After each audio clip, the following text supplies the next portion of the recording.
Was für ein Psalm, was für Wort, wo wir da jetzt gerade zusammen gebetet oder gelesen haben. Ich weiß nicht, wie es dir geht, ob du das so einfach hast können mitbeten.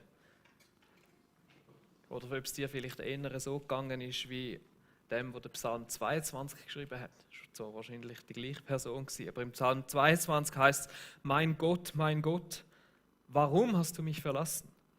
Ich schreie, aber keine Rettung ist in Sicht. Ich rufe, aber jede Hilfe ist weit entfernt. Mein Gott, ich rufe am Tag, doch du antwortest nicht. Ich rufe in der Nacht und komme nicht zur Ruhe. Vielleicht ist es dir eher so gegangen, wo du heute Morgen da bist, oder vielleicht geht es dir generell so in dieser Situation. Vielleicht wegen Corona, vielleicht auch wegen etwas ganz anderem. Wir befinden uns in unsicheren Zeiten. Wir haben bis am Freitagmorgen zum Beispiel noch nicht genau gewusst, wie der Gottesdienst schlussendlich wird stattfinden. Unsichere Zeiten verunsichern Menschen.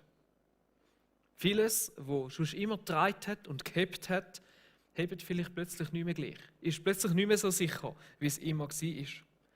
Und genau in diesen Zeiten brauchen wir den festen Halt vom Glauben.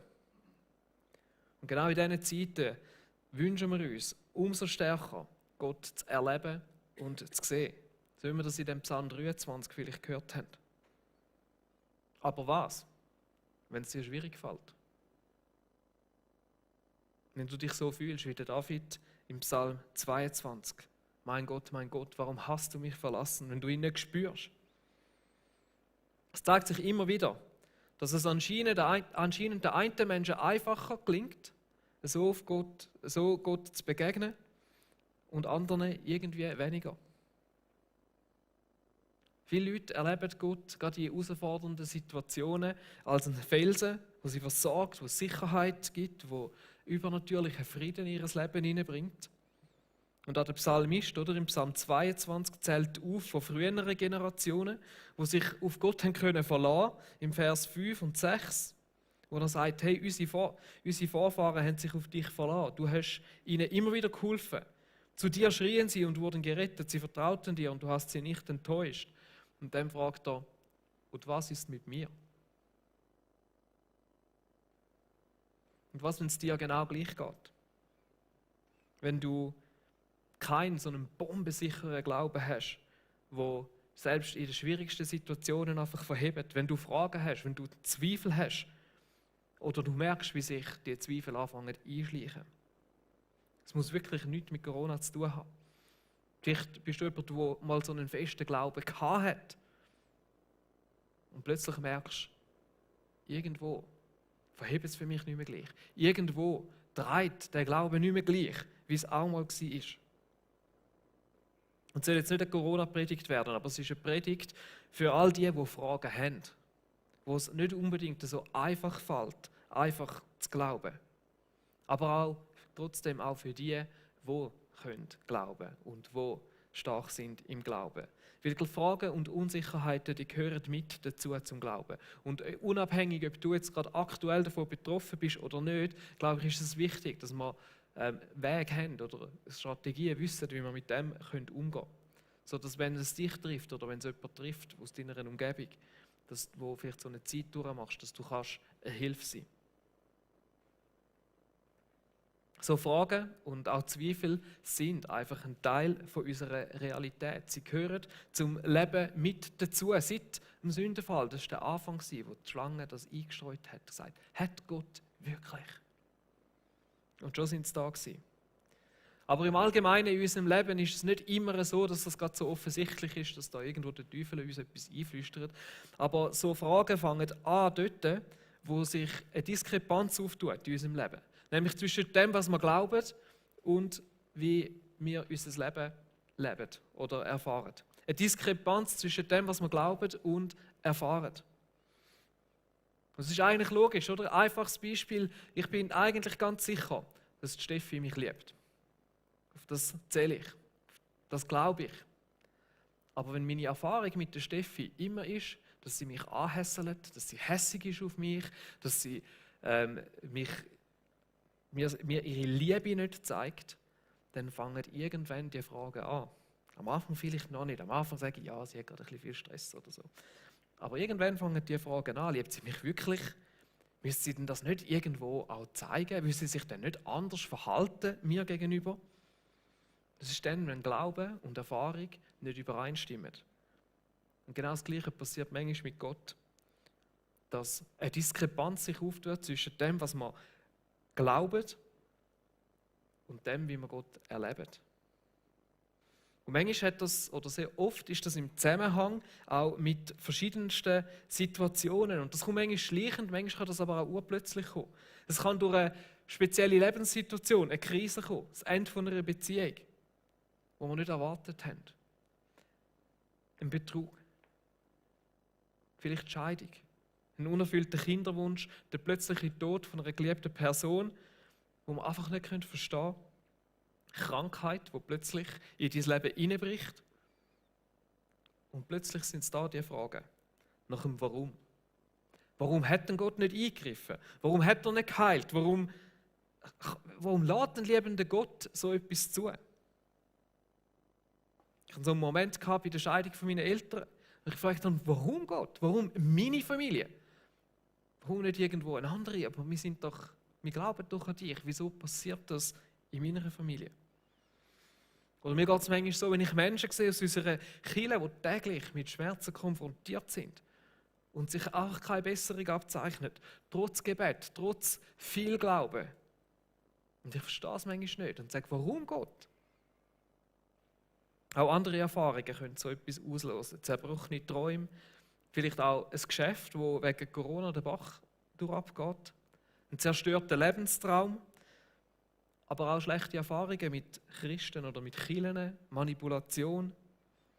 Oder eben, wenn wir plötzlich in eine Situation hineinkommen, wo wir aus irgendeinem Grund das Gefühl haben, ich erlebe Gott nicht mehr, ich spüre ihn nicht mehr. Gott, wo bist du?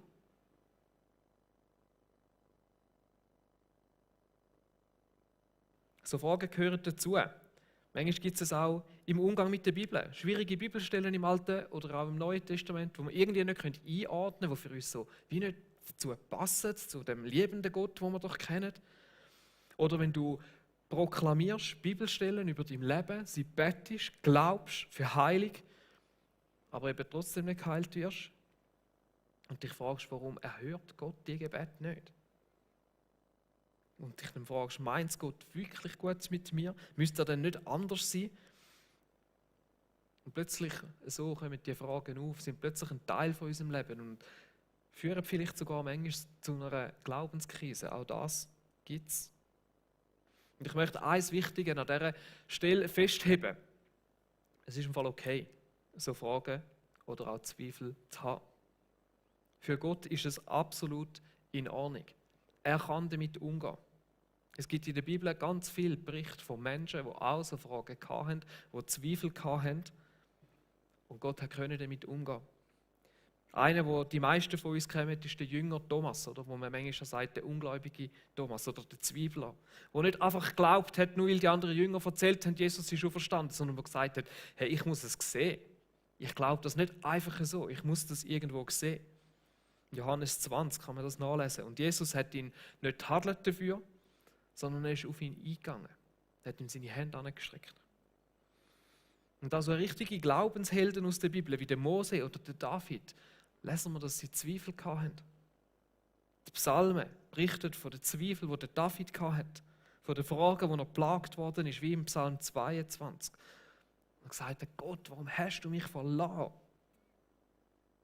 Und ich glaube, es ist wichtig für uns zu wissen, die Bibel kehrt Zweifel nicht einfach unter den Tisch, sondern sie steht ehrlich dazu, dass Menschen zweifelt haben.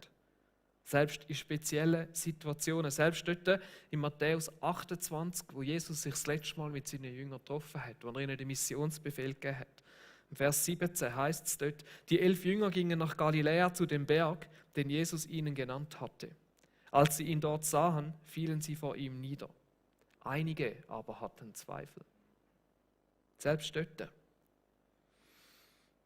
Und wir wissen davon, oder grosse Glaubenshelden von der heutigen Zeit, die mit Zweifel gerungen haben. Dietrich Bonhoeffer ist so ein Beispiel. Aber Und jetzt wird es hoffnungsvoll und das ist das Wichtige. Wir sehen auch, wie ganz viele von diesen Glaubenshelden ihre Zweifel schlussendlich überwunden haben und zu Vorbildern für unseren Glauben geworden sind. Abraham, die Jünger, auch der Bonhoeffer. Du bist nicht allein in dem drin. Es gibt vor dir schon tausende andere, die auch Fragen hatten, die auch gezweifelt haben, die auch gerungen haben und die durch das Ringen mit Gott und durch das Durchgehen, durch die Fragen, zu einem tieferen und einem stärkeren Glauben an Gott gefunden haben. Und ich glaube, das ist etwas, was wie mit dazugehört zum Wachsen im Glauben. Der Glaube wächst und wird gestärkt durch die Auseinandersetzung mit Fragen und mit Zweifeln.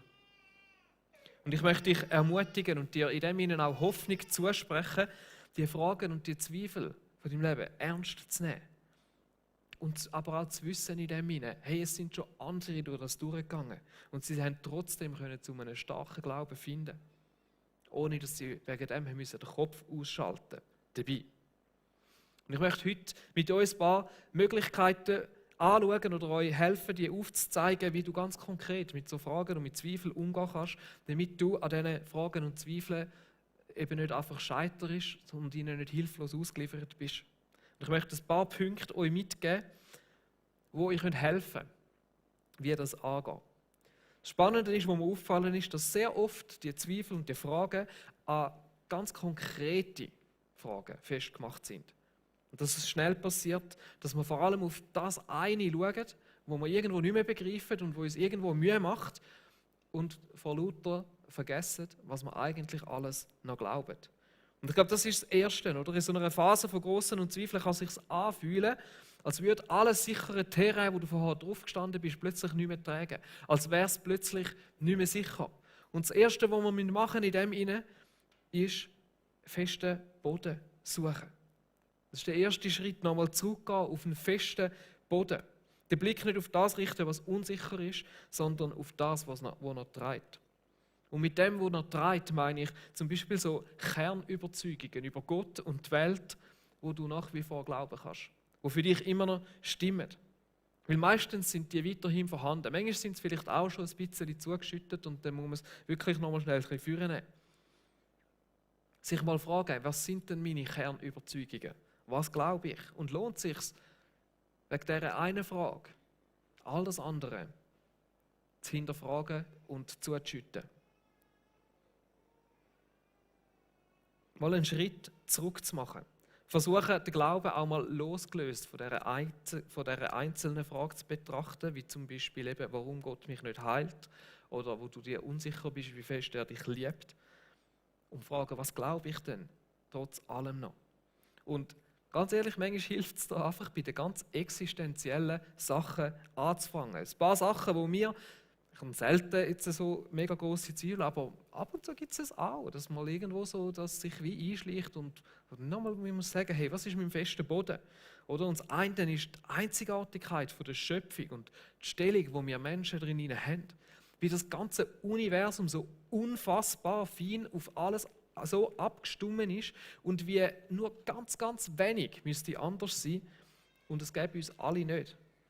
Es gibt in unserem Universum ein paar mathematische Konstanten, die das wie zusammenheben. Zum Beispiel ist eine davon die Gravitationskonstante. Wenn die auch nur ein 10 hoch 60 anders wäre, als sie ist, gäbe es kein Leben. Gäbe es unseren Planeten nicht. Und es gibt andere so Konstanten, wo es noch viel verreckter ist. Wo es noch viel mehr Stellen hinter dem Komma sind. Und auch wie wir Menschen so einzigartig sind in dieser Schöpfung, so rausstechen im Vergleich zu allem anderen, sind für mich immer wieder so Hinweise, die für mich ganz klar machen, es muss einen Gott geben. Wir sind nicht einfach per Zufall entstanden, wir sind geschaffen von einem allmächtigen Gott. Und da gibt es noch ganz viele andere so Argumente, die in das hineingehen. Ich versuche es nur ganz kurz anzutönen.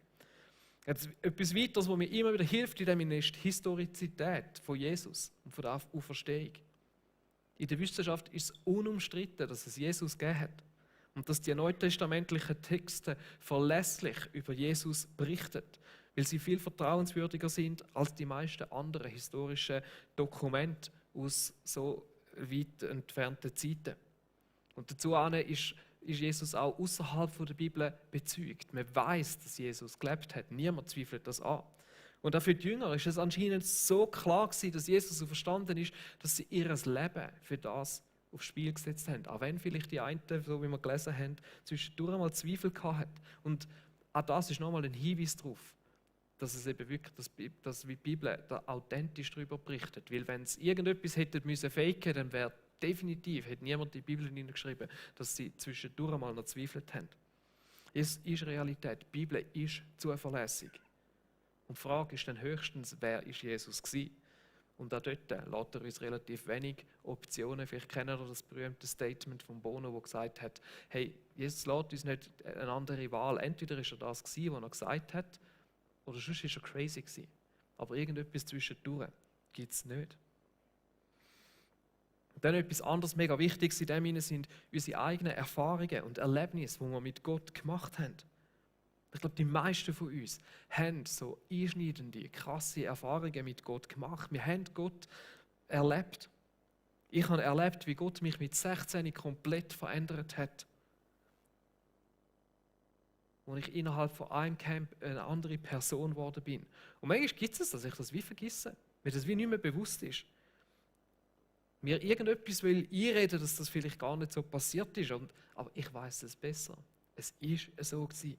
Und ich kann es höchstens versuchen, ein bisschen reden oder vergessen, aber es ist passiert. Es gehört zu meinem Leben. Ich habe den Gott erlebt. Und dann etwas Letztes, wo manchmal einfach so hilft, so den festen Boden wieder zu suchen, ist auch einfach mal die Zweifel zu Ende denken. Weil das ist etwas, was die meisten nicht machen. Die meisten denken sich nicht durch, was denn das effektiv für ihr Leben und für ihr Weltbild bedeutet, wenn das, was sie anzweifeln, wirklich so wäre. Und manchmal hilft es mal, sich das auszumalen und merken, hey, das macht auch keinen Sinn. Das geht nicht.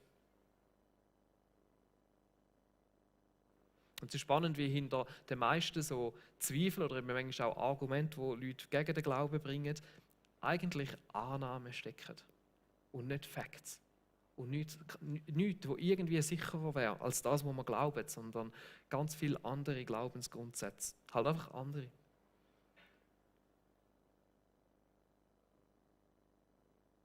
Also das Erste ist immer festen Boden suchen. Anschauen, was du immer noch glauben kannst und von dem aus nachher weiterdenken. Und dort kommt man dann schnell zu der Frage, ja, wie ist denn der Gott? Okay, wir haben vielleicht wieder auf dem festen Boden gelandet. Logisch, Gott muss es geben. Es gibt Jesus. Die Frage ist dann, wie ist denn der Gott? Und auch dort ist mir etwas Lustiges aufgefallen. Oder? Wenn so eine Diskrepanz zwischen unserem Glauben und unserem Leben besteht, dann ist sie weniger zwischen Gott und unserem Leben, sondern eigentlich immer zwischen dem, was wir über Gott glauben und unserem Leben. Zwischen unserem Gottesbild und unserem Leben. Und versteht ihr, das ist ein Unterschied. Weil unser Gottesbild ist nicht immer einfach richtig. Es hängt so viel an unserem Gottesbild. Wie du über Gott denkst, ist entscheidend dafür verantwortlich, wie du deine Beziehung mit Gott lebst. Und jeder von uns entwickelt im Laufe der Zeit ein Gottesbild, das definiert, wie wir unsere Beziehung mit Gott leben. Und das Gottesbild ist durch verschiedenste Sachen geprägt. Durch Eltern, vielleicht auch geistliche Eltern, wenn deine Eltern nicht gläubig sind. Durch Kids- und Jugendarbeit, die du durchlaufen hast. Durch deine Kirche, durch die Predigten, durch Podcasts, durch Bücher, durch Lehren, durch Freunde, die vielleicht Aussagen über den Gott gemacht haben, die dir geblieben sind und die das Gottesbild geformt haben. Und ich glaube, jeder von uns, der schon länger Christ ist, weiß, dass sich das Gottesbild manchmal im Verlauf der Zeit ändert.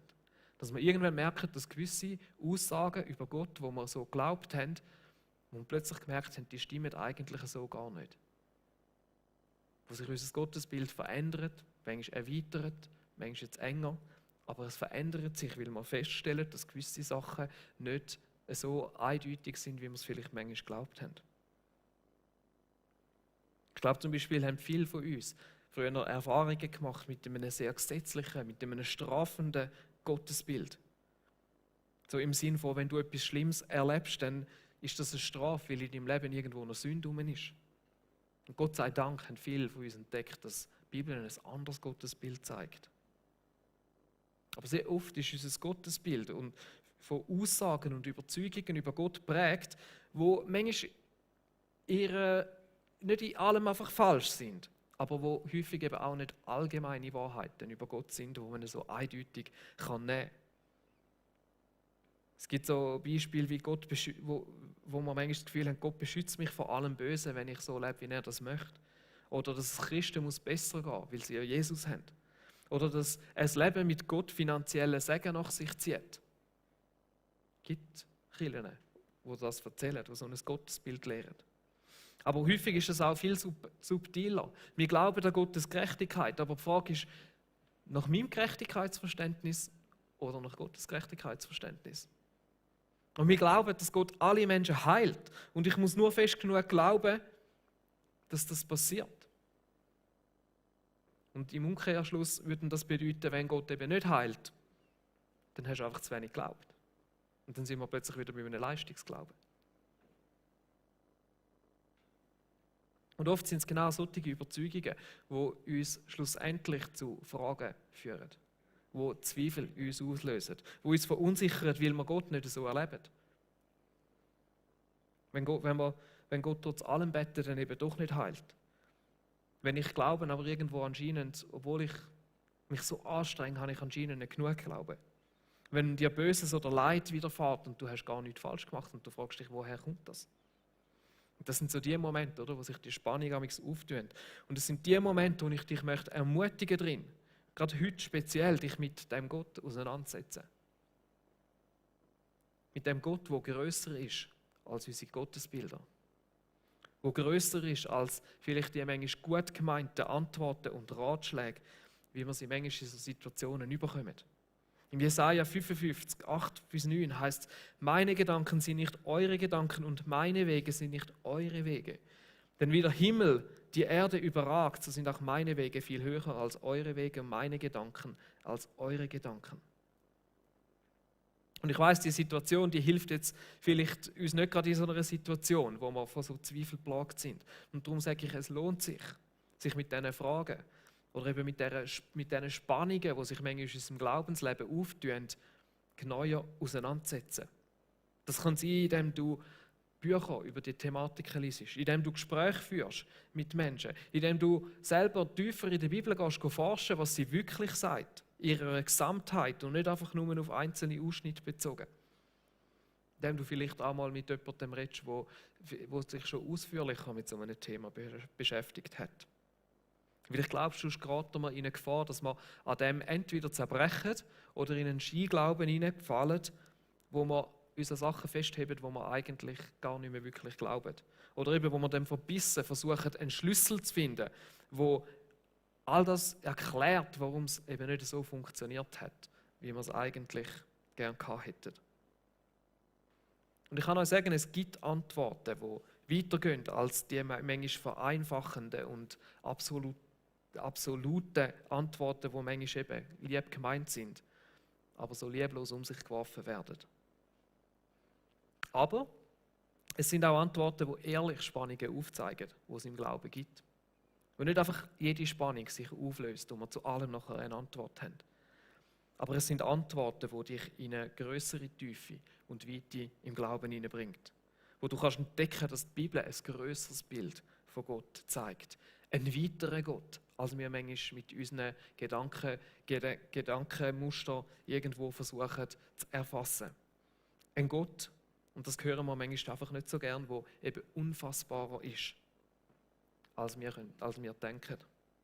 Es ist kein Weichspülgott, oder, der einfach all unsere Wünsche erfüllt. Aber eben auch nicht ein zorniger Gott, vor dem wir uns fürchten müssten und in Acht nehmen. Sondern ein Gott, der wahrhaftig gut ist. Ein Gott, der sich uns als ein Vater vorstellt, der seine Kinder liebt. Ein Gott, der es trotz allem Schwierigen und trotzdem, dass wir ihn vielleicht manchmal nicht verstehen, gut meint mit uns. Das sind die Überzeugungen, zu denen ich immer mehr komme, je länger ich die Bibel studiere und ihre Gesamtheit anschaue. Und ich glaube, es gehört dazu, zum reifer werden als Christ, zu erkennen, dass wir nicht alles bis ins Detail wissen. Und dass wir lernen, mit gewissen Spannungen umzugehen als Christ. Und dass es dazu gehört, um ein reifer Christ zu sein, zu sagen, ja, es gibt so Spannungen, es gibt Fragen, wo ich keine Antworten habe. 1. Korinther 13,9 geht es darum, dass unsere Erkenntnis Stückwerk ist. Das hat auch der Hannes in der letzten Predigt so gut gesagt. Wir wissen nicht ganz alles und wir müssen lernen, mit so Spannungen umzugehen. Und ich möchte dir wirklich Mut machen, wenn du so Fragen hast, um dich mit diesen Fragen auseinanderzusetzen, aber dich auch damit anzufreunden, dass du nicht auf alles eine eindeutige Antwort wirst haben, dass sich nicht alle von diesen Spannungen werden können auflösen. Aber dass du trotzdem mit voller Überzeugung glauben wirst können. Die Geschichte vom Hiob zeigt uns das auf eine mega eindrückliche Art und Weise. Er ist von einem Leid nach dem anderen getroffen worden. Nicht einfach immer noch mal eins oben drauf. Und er hat alle Ratschläge und Weisheiten zu hören bekommen, die seine Freunde parat hatten. Sie haben alles ausgepackt an möglichen Erklärungen, die sie hatten. Und es ist zum Punkt gekommen, sogar seine Frau ihm geraten hat, hey, sage dich los von Gott und stirb. Lass einfach. Es bringt nichts mehr. Und Hiob war knallhart ehrlich mit Gott. Er hat ihm all sein Leid und seine Fragen geklagt. Und am Schluss vom Buch Hiob, und es lohnt sich, wenn ihr es wirklich durchlesen, bis zum Schluss, redet Gott zu ihm. Und auch dort, spannend ist, Gott gibt ihm nicht einfach eine Erklärung, aber er zeigt ihm über mehrere Kapitel auf, wie schlussendlich er Gott ist und nicht der Hiob. Und er zeigt ihm seine Größe, seine Allmacht und wie beschränkt das, was wir wissen und erfahren können, dagegen ist. Und es geht mir nicht darum, diesen Punkt zu machen. Aber der Hiob ist schlussendlich, obwohl er nicht Antworten bekommen hat, an einen Punkt gekommen, wo er zu einer erstaunlichen Aussage gekommen ist. Und er sagt, Herr, ich kannte dich nur vom Hören sagen, jetzt aber habe ich dich mit eigenen Augen gesehen. Er ist an einen Punkt gekommen, wo die Beziehung mit Gott wieder verhebt hat. Und ich glaube, das, was der Hiob auszeichnet, ist, weder, dass er irgendwie einen blinden Glauben hat, noch einen unermüdlichen Optimismus oder einfach die Augen vor dem zugemacht hat und er hat auch nicht schlaue Antworten gehabt, sondern das, was ihn auszeichnet hat in dieser Situation, ist, dass er die Beziehung mit Gott nie abgebrochen hat. Trotz seiner Fragen, trotzdem, dass er keine Erklärung bekommen hat. Und obwohl er sich ungerecht behandelt gefühlt hat. Und ich glaube, in dem liegt der Schlüssel für jeden von uns.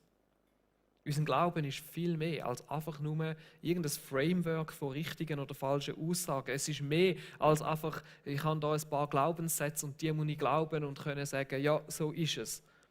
Sondern unser Glauben ist eine Beziehung mit dem Ewigen und mit dem unfassbaren Gott, der sich uns aber trotzdem immer wieder zeigen möchte und uns auffordert, uns auf ihn einzulassen, in die Beziehung, uns auffordert, ihm zu vertrauen. Trotzdem, dass wir nicht auf alles eine Antwort haben. Trotzdem, dass es Unsicherheiten gibt. Aber es ist ein Gott, dem sich schon Millionen von Menschen anvertraut haben. Und wo schon mit Millionen von Menschen ein Weg gegangen ist, durch ihre Zweifel und durch ihre Fragen durch. Und wo schon Millionen von Menschen durchgerungen sind durch die Fragen, die sie hatten. Und ich möchte aufhören mit einer Geschichte aus dem Neuen Testament, die die meisten von euch wahrscheinlich kennen. Die Jünger waren auf dem See, in einem Boot, es hatte ein bisschen Wind und Wellen gehabt, und plötzlich sehen sie Jesus, der auf dem Wasser zu ihnen läuft. Und der Petrus, der das Jacket hat, war mutig. Und wir lesen aus Matthäus 14, 28 bis 31, und danach sagt, Herr, wenn du es bist, dann befiehl mir, auf dem Wasser zu dir zu kommen. Komm, sagte Jesus. Petrus stieg aus dem Boot und ging auf dem Wasser auf Jesus zu. Doch als er merkte, wie heftig der Sturm war, fürchtete er sich. Er begann zu sinken. Herr, schrie er, rette mich! Sofort streckte Jesus seine Hand aus und hielt ihn fest. Du Kleingläubiger, sagte er, warum hast du gezweifelt? Ich glaube, in unserem Glauben geht es genau um das. Jesus zu vertrauen, wenn er sagt, komm. Auch wenn es unsicher erscheint, auch wenn es stürmt rundherum. Das heisst, ihm zu lernen, vertrauen, auch dort, wo wir eben nicht vielleicht alle Antworten haben, trotz offener Fragen, die wir haben, trotz Zweifel, die manchmal herum sind. Und Glaube heisst eben dann genau in dem können zu erleben, wie manchmal plötzlich das Wasser treibt. Auch wenn es nach menschlicher Logik eben nicht sollte. Und ja, in unserem Leben als Christ gehört es dazu, dass manchmal die Zweifel schlussendlich aufkommen. Und dass es plötzlich sein kann, als würde der Glaube nicht mehr verheben und wir anfangen zu sinken. So wie der Petrus gesunken ist. Und genau in dem Moment kommt es darauf an. Der Petrus bricht die Beziehung nicht ab mit Jesus, sondern er schaut auf ihn. Er wendet sich an ihn und schreit, Herr, rett mich! Und Jesus streckt ihm die Hand in dieser Situation hinein, wo sein Glaube anscheinend versagt hat. Jesus wendet sich nicht ab in dem hinein. Er hilft dem Petrus auf. Er führt ihn wieder auf einen sicheren Boden in das Schiff hinein. Genau so möchte er es mit dir machen. Er möchte dich wieder auf den sicheren Boden führen, von dem aus du nachher wieder so einen Schritt aufs Wasser raus kannst machen. Und es gibt, dass wir mehrere so Boots- oder eben Wassererfahrungen machen müssen. Aber ich glaube, Glauben ist ein Stück weit das Lernen, auf dem Wasser zu gehen. Jesus zu vertrauen, wenn er sagt, komm.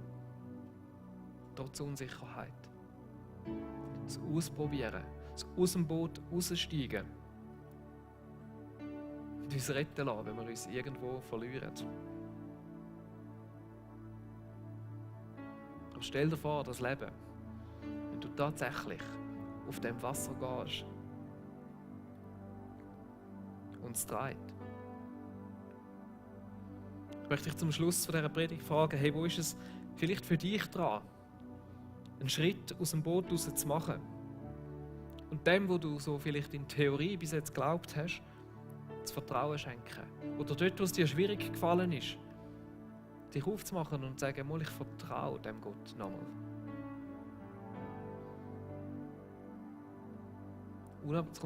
Es hat nicht einmal unbedingt mit Fragen und Zweifeln zu tun, sondern ganz generell in deinem Leben als Christ.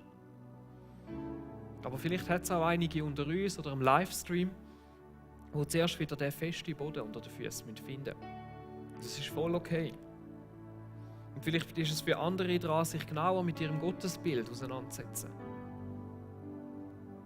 Mit Aussagen, die vielleicht plötzlich nicht mehr stimmen, wo es darum geht, um anzuschauen, stimmt mein Bild von Gott oder ist das Bild von Gott eben vielleicht ein bisschen grösser, als ich gedacht habe. Und ich möchte dich ermutigen, wenn es dir schwerfällt zum Glauben, wenn es dir schwerfällt, den festen Boden unter den Füßen zu finden oder du mit dem Gottesbild am Kämpfen bist, möchte ich dich einladen ins Gebet heute Morgen. Dass Menschen haben, die für dich beten, die für dich da sind, die mit dir die Hand Gott zustrecken und sagen, rett mich, ich brauche es, ich kann nicht allein selber glauben. Und es steht auch das Angebot für Gespräch. Wenn du merkst, du musst mit jemandem über Fragen und Zweifel reden, dann such jemanden. Auch wir Pastoren, wir stehen gern für genau so Sachen zur Verfügung.